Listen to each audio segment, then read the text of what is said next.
২৪-এর অভ্যুত্থানে নীরব ভূমিকা এবং ফ্যাসিস্ট হাসিনার সহযোগী হওয়ার কারণে সমালোচনায় পড়েছিলেন আওয়ামী লীগের সাবেক সংসদ সদস্য এবং জাতীয় ক্রিকেট দলের সাবেক অধিনায়ক সাকিব আল হাসান। তখন ফেসবুকে দীর্ঘ পোস্ট দিয়ে সেই নীরবতার জন্য দেশবাসীর কাছে ক্ষমা চেয়েছিলেন তিনি। কিন্তু বছর ঘুরতেই আবার নতুন বিতর্কে জড়িয়ে পড়লেন সাকিব আল হাসান।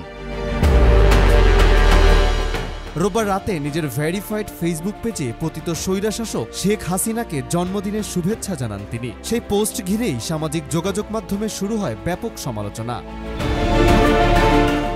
জুলাই অভ্যুত্থানের পক্ষের শক্তি এবং সাধারণ নেটিজনরা সাকিবের এই অবস্থানকে বিশ্বাসঘাতকতা হিসেবে দেখছেন। ক্রীড়া উপদেষ্টা আসিফ মাহমুদ তার প্রতিক্রিয়ায় লিখেছেন, একজনকে পুনর্বাসন না করায় গালি দিয়েছিলেন সবাই, কিন্তু শেষমেশ প্রমাণ হলো আমি ঠিক ছিলাম। পাল্টা একটি পোস্টে সাকিব লিখেছেন, শেষমেশ কেউ একজন স্বীকার করলো আমার জন্য আর বাংলাদেশের জার্সি গায়ে দেয়া হলো না, ফিরবো হয়তো কোনোদিন মাতৃভূমিতে। ভালোবাসি বাংলাদেশ।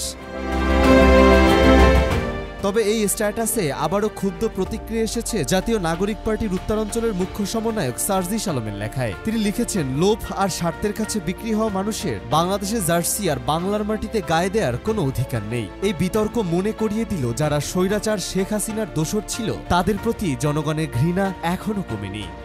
মেহেদী হাসান, দৈনিক সকাল।